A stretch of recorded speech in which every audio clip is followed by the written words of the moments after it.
Hello, our friends, Evolutionary Energy Arts family. Hello there, welcome back.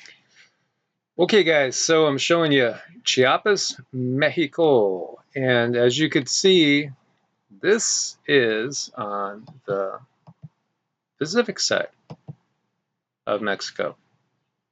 And then we look over here, and we're going to look at Bonifacio, France, which is an island. This is on an island in the Mediterranean. When I first saw this article, I was curious, and then now super curious as we see many tsunamis hit Chiapas, Mexico, and Corsica, France, flooding and damaging homes and cars. Obviously, these are far away from each other. So I said, Cindy contacted the guides, and some people have asked, people that just come on in, maybe they've never actually listened to any of our video, and they say, who are the guides? Well, they're basically Cindy and my guides.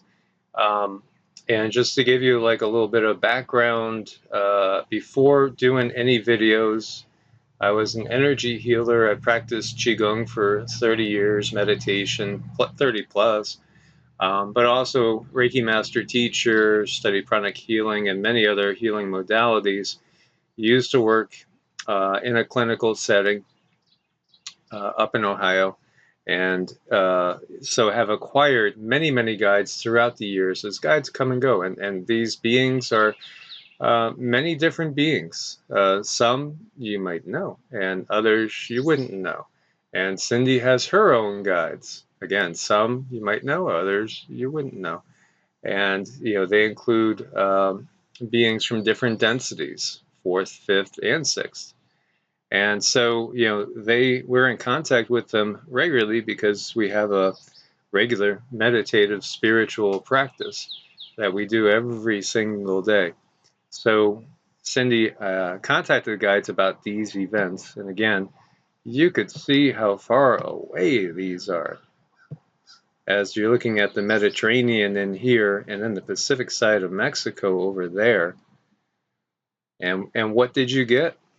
This is really disturbing because they told me that they were testing. They're testing certain equipment to see how well it's going to work under certain situations. Yeah, so we have been talking about artificial enhancement. Artificial flavoring is the term we like to use on this channel to avoid certain algorithms.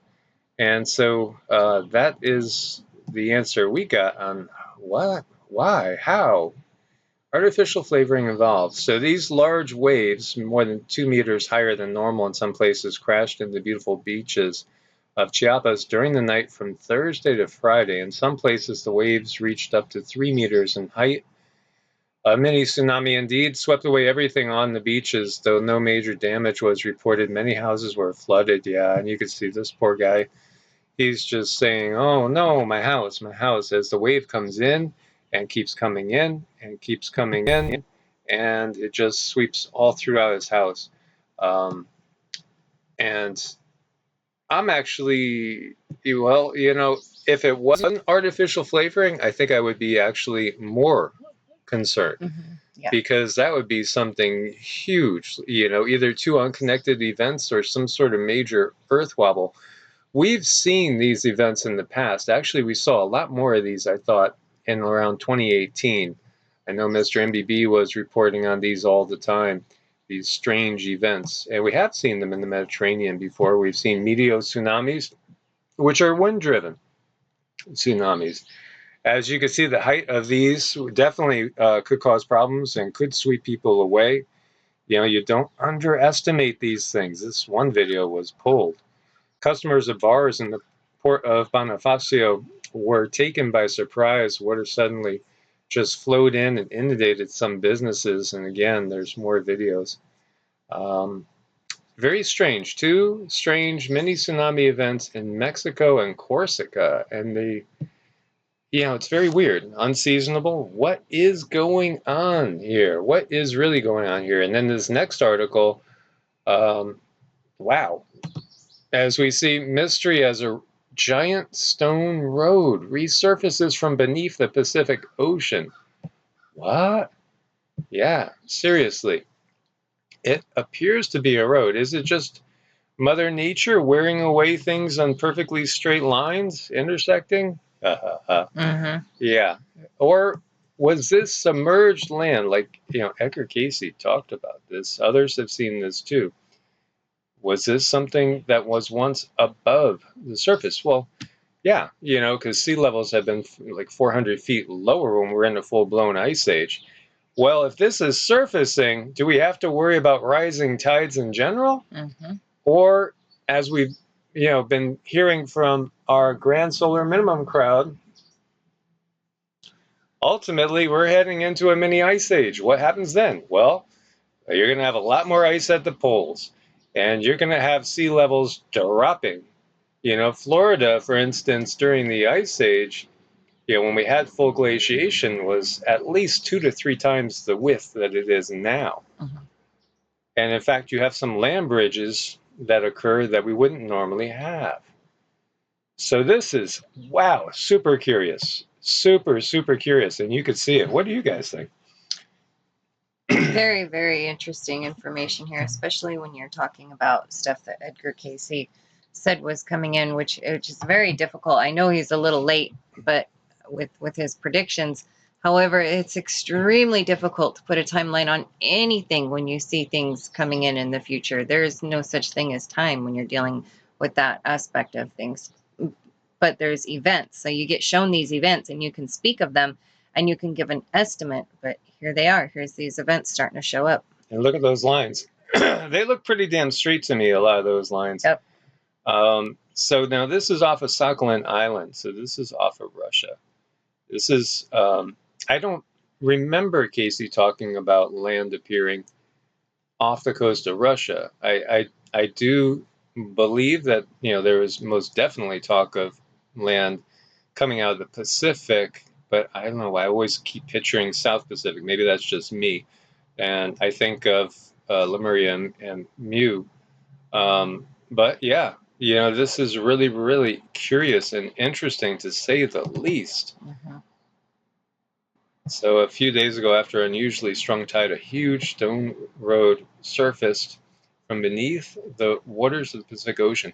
So again, unusual tidal action.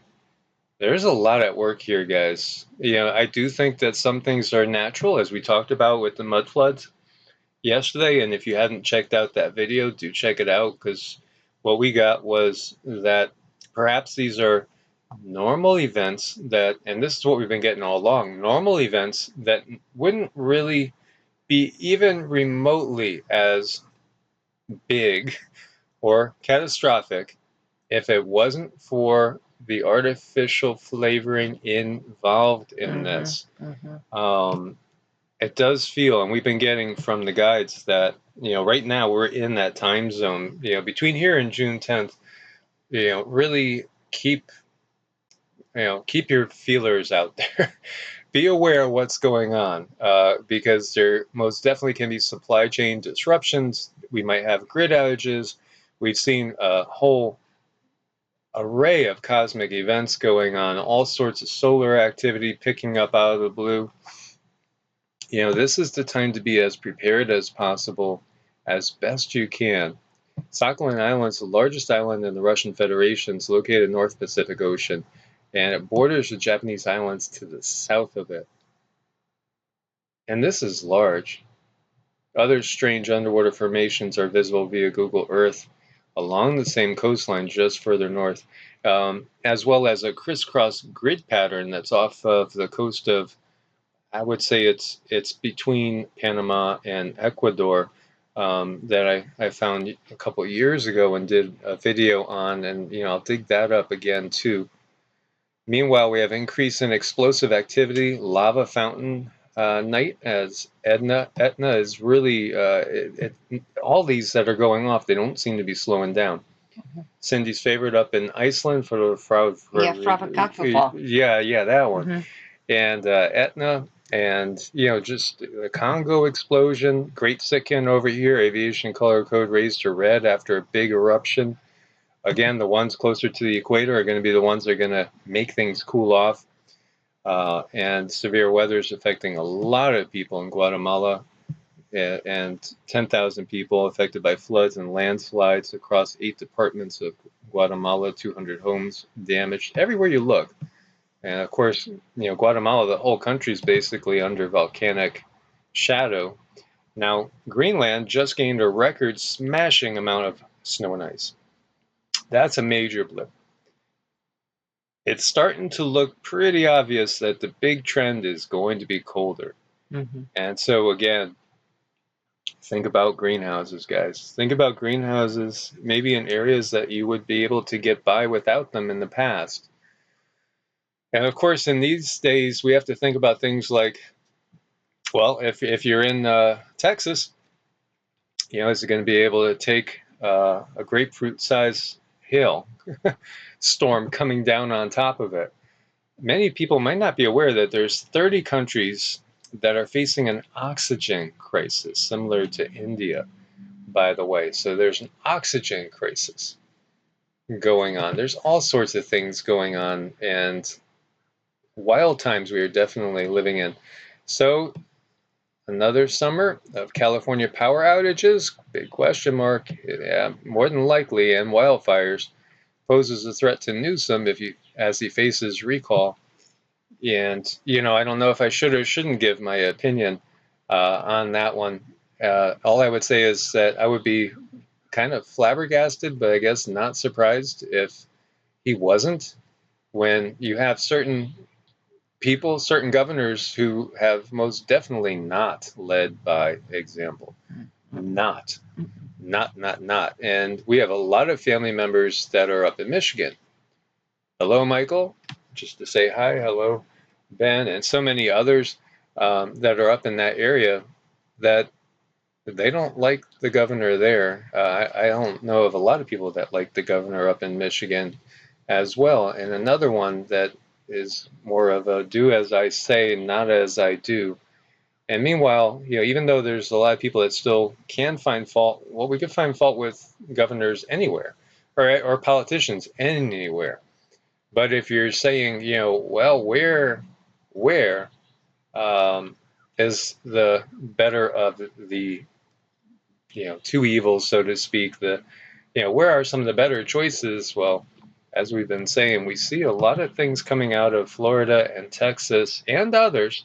South Dakota as well had some interesting legislation that they've put through. We've seen Iowa put through some interesting legislation.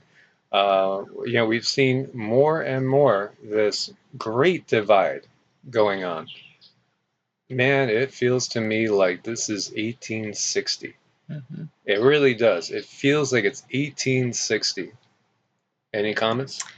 Well, it's just we're dealing with so much change. We're dealing with so many different things. It's really hard to keep track, and it's hard to organize, and it's hard to make sense of all this stuff. But we have to know what's going on so we can prepare ourselves internally for the changes that are coming really fast too. And all these different officials are they're kind of like butting heads in some ways, and there you can see the changes happening. You can see the lines in the sand being made slowly but surely. And it just makes you wonder, wow, what is it going to look like when things are like officially separated? How is that going to be? You can't help but wonder. And here we see China's mysterious H-20 strategic bomber may be able to strike second island chain. Computer-generated pictures of the Zhan H-20's design are published by a magazine run by State Defense Corporation. Pictures show the bomber, expected to be operational by the end of the 2020s, will prioritize stealth and long distance, as you see it. And when I look at that, what came to me right off the bat was NAZI tech. And this is the first time I'm actually looking at this picture closely. And but as we had said before, those countries, those Axis powers in World War II, countries lost the war. A certain ideology didn't lose the war. And again, I would expect that this would probably be in service quicker than they're saying. But boy, yeah, that feels has a vibe to me. Do you get that same vibe? I do, yeah. Yeah, and it's interesting too because we can see how things are going. China halts banks from selling commodity-linked investment products to retail traders. For their own good, I'm sure. For their own good, of course. Commodities are going crazy.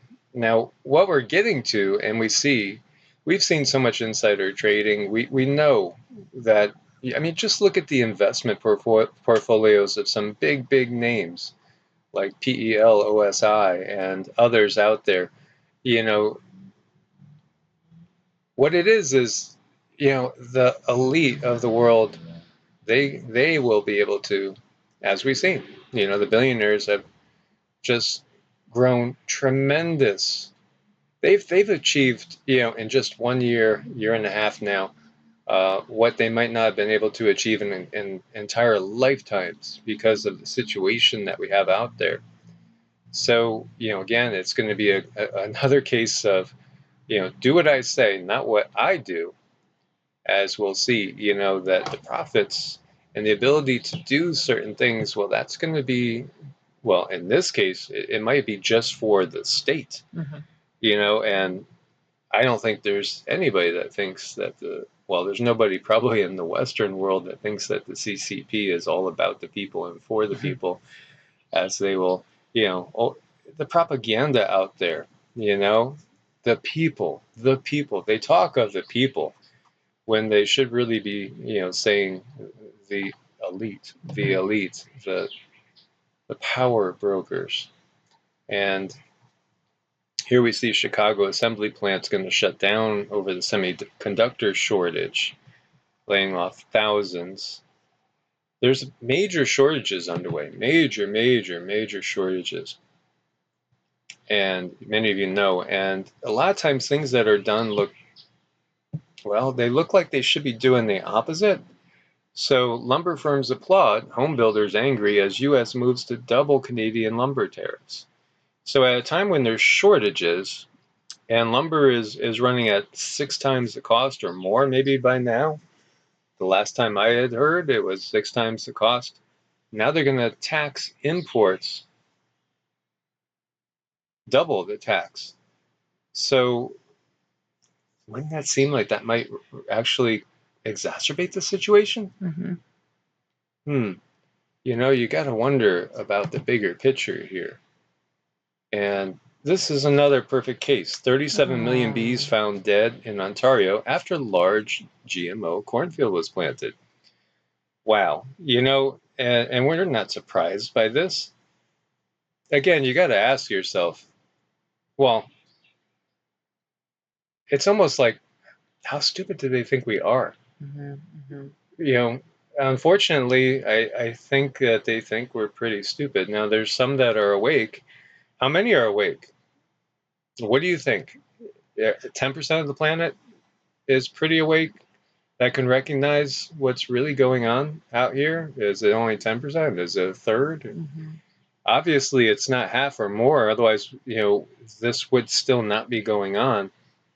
I know, it's concerning as these little guys are the kind of like the canary in the coal mine, Oh, they certainly are. Yeah, I mean, the writing is on the wall, guys. The writing is totally on the wall. And there's just so many interesting things that are coming out. Change may allow scientists to grow human embryos longer. More experimentation as those that have been experimented on become part of the bigger plan and actually aid in the experiments firsthand. As I wouldn't even say believe, to us, we know that the beings calling the shots are not Homo sapiens sapiens. That's just us because we've had firsthand experience, but so have so many of you. Do you know how many people out there have had, sleep paralysis and what would commonly be called abductions? Yeah. I mean, of the people that we deal with, and we're probably seeing 30, 40 people a week, every week, and sometimes more. A huge proportion of them have had this. And I would venture to say there's millions, maybe hundreds of millions. I don't know what the number is, what the percentage of humans that have been monitored by these entities being watched as one gigantic experiment, as the planet itself is basically in some ways one gigantic experiment, as we've talked about those galactic interdimensional pirates that kind of run the show, and it's pretty obvious that's what's going on, and I'm so glad to see so many people catching on to this and realizing, the way the planet's being treated, it can't be anybody that's from here. That's counterintuitive. Why would you kill, destroy, maim, poison, and pollute the only piece of real estate you're on? Doesn't make any sense. Yeah, unless you could go to another piece of real estate. Yeah, dogs don't poop in their food bowl. Right. That's just the way it is. They don't. And so, I mean, I think it's pretty obvious what's going on here. And thankfully, more and more people are catching on to this fact. And so this was really curious because if you watch the video, and this is from years ago, Medvedev, who was the Russian prime minister at that time, he comes right out and says, yeah, aliens are real. But then he turns it into a Men in Black joke. But he told us the truth. And then he laughed at it so that people would say, he's just kidding. Good one, you got me. But in reality, he just told you straight out the truth. He just basically said, yeah, you're given nuclear codes and you're told about the visitors. And then he said, and then the Men in Black come, just to make you kind of laugh, right? But no, yeah, actually, he just did tell you the truth. They have to tell you the truth. It has to be out there so that basically you're kind of complicit. Well, it also, if it's out there, then you're using your very own free will to decide whether or not it's true. So that's why they put it the way they do and laugh about it, so that we can use our own free will to dismiss it if we choose. Exactly. And so when is the best time of day to exercise for metabolic health? Well, they did a study, and the study showed, and the study was curious because they had people eat atrocious diets and raise their cholesterol and all. But people that exercised in the evening had a better metabolic response than people in the morning. I've done both. I've gotten better workouts, honestly, later in the day.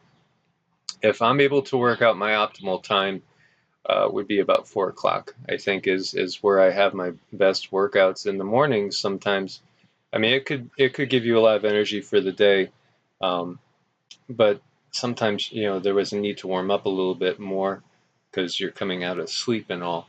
And it could definitely ramp up your appetite when you work out in the morning, which, it all depends on what you're trying to do, and what you're trying to accomplish. So, and everybody's unique. Now, yeah, when I was in my best flow, I was doing both. I would just basically go for 3-mile jog or walk in the morning, and then hit resistance exercises and finish the day with another 3-mile walk in the evening. So I was an exercise junkie. It hasn't been the case in 100 square feet lately, with so much going on. Although we've been doing better, getting out there, and at least getting a few miles in every day.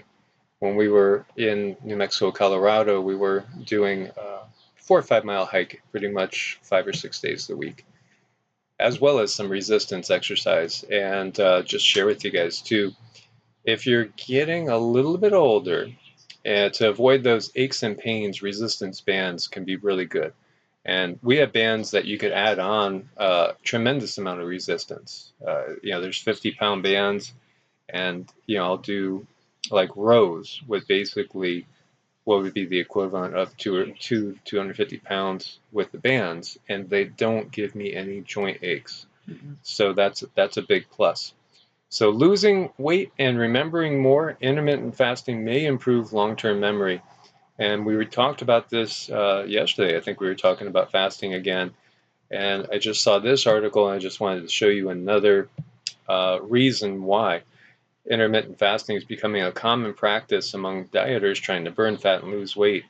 But I actually think that more people that are understanding this, they're understanding the detox effects. As we were talking about cell senescence, clearing out things that are potentially going to become cancerous before they have a chance. When you do this, it is just an amazing thing. It's not so hard, really. You just kind of start out with a 16-8, 16 hours of fasting, which if you're sleeping, 6 to 8 hours, then it's not too much more time. And then work up to perhaps, a 4 or 6 hour interval. Everybody is unique. If you give your body time to go ahead and cleanse itself, it will. Mm-hmm. It's just that simple. But this is interesting because researchers from King's College London report that basically intermittent fasting helped improve the long-term memory retention of a group of lab mice. And I thought immediately, yeah, but of course. Moreover, the eating routine even fostered the generation of new adult nerve cells in the mice's brains. Study authors are hopeful that their findings would mean intermittent fasting may offer similar memory benefits to humans too. On a more technical level, after following a caloric restrictive diet which fed the animals every other day, the lab mice displayed an increase in the Klotho gene expression. Scientists often call the Klotho gene the longevity gene. Now, this research is showing that Klotho plays a major role in the production of hippocampal adult-born new neurons, neurogenesis. Importantly, these hippocampal neurons are essential when it comes to memory functioning and forming. Their production gradually drops with age, partially explaining why memory issues are so common among older and elderly adults. So fasting can refresh the brain. Researchers split the female lab mice into 3 groups, and receiving a standard diet, a control group, and then you had the caloric restrictive diet group, and an intermittent fasting group. Mice assigned to the IF group were only fed every other day. The control group consumed about 10% more calories each day than the 2 dieting groups. So that's not a huge amount, but see, this is where it's inducing certain reactions in the body. For one, going into the fat stores, which is a huge benefit. Fat is where toxins are stored. So when we allow the body to dip into ketosis, that's when it switches from feeding off of glycogen, which is basically sugar stored in the blood, and it goes and it starts to burn the fat stores in the body, getting rid of toxins at the same time and stopping that toxic buildup. This is so key. But besides that benefit, it could actually improve your memory. So over a span of 3 months, the mice in the IF group displayed improved long-term memory retention in comparison to the 2 other groups. Further brain analysis on the IF mice's brain showed clear signs of Klotho unpregulation, or the process of cells becoming more sensitive to stimulation. Neurogenesis also increased in comparison to the caloric restrictive group. So it is really beneficial to go periods of time without eating. That's the basic thing. Um, I know of quite a few people now that are doing an every other day thing, actually literally eating every other day.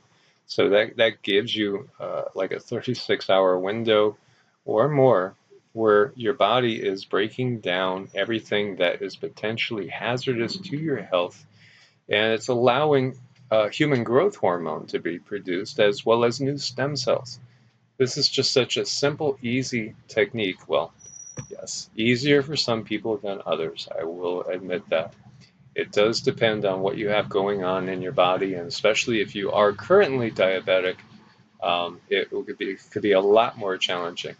But I have to also say that when we look at adult onset diabetes, it's all about lifestyle choices.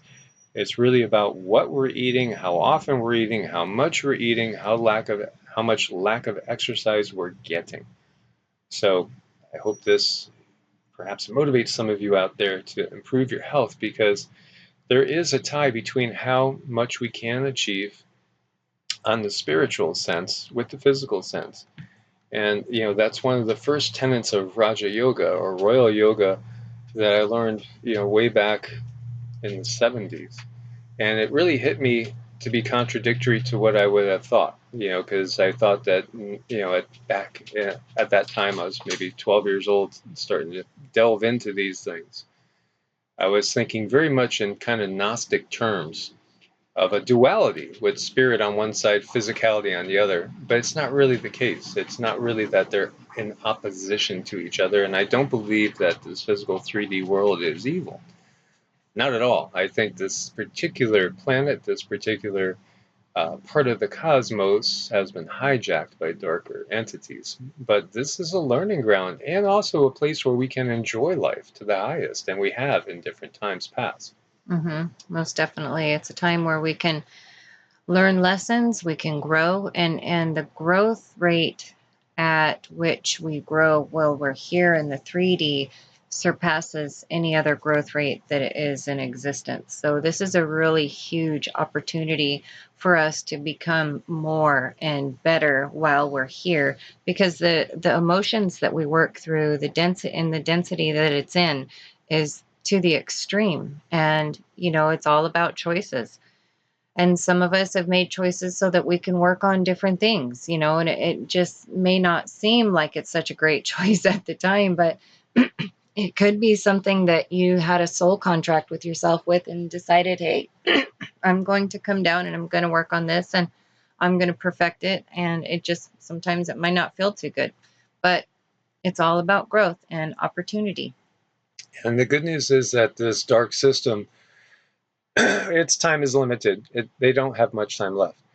In the big scheme of things, they're down to their last days in the big scheme of things. It might take 10 more years, and that sounds horrible and that sounds disheartening. But look in the bigger term of things. They're not going to be able to hold on to their grip. Basically, the light is breaking through. As people like Peter Dunovs saw, we're leaving a dark area of the cosmos where there's all sorts of dark entities that have been feeding loosh that humanity creates. And then we also have these intergalactic pirates that are taking advantage of all the natural resources, and they're in direct control with basically the entities that we call the Draco, that are more of, for the most part, for the beings. The Draco are basically about the Loosh, and then you have these other beings like the what we would call the Anunnaki reptilian hybrids, that are all about resources and control and power, and keeping themselves going by feeding off others, using others as slaves. All this is going to be coming to an end as we transition through. They can't go where we can go. That's the bottom line. They're stuck because of where they're operating from at their frequency. So they are stuck. They can't go where we're going. So we will be getting free from these beings as long as we don't fall prey to their methods and their tricks. And so we have to stay out of those lower vibrational frequencies. At the same time, we want to know, again, if that train's rolling down the tracks and heading right towards somebody, it's a good thing to let them know. So thanks you guys for being part of the family. Make sure you're subscribed, have the bell clicked on both channels, and thumbs up if you did find this interesting and informative. Anybody that needs to make an appointment, it's evolutionaryenergyarts@gmail.com or EEARTS@protonmail.com. Thanks for your patience as well with us getting back to you. Typically, we're usually about 2 weeks out as far as appointments go, a little bit longer for charts, Vedic charts. And thanks for your support on Ko-Fi and Patreon, because we couldn't do it without you guys. Stay prepared. God bless, and namaste. Namaste.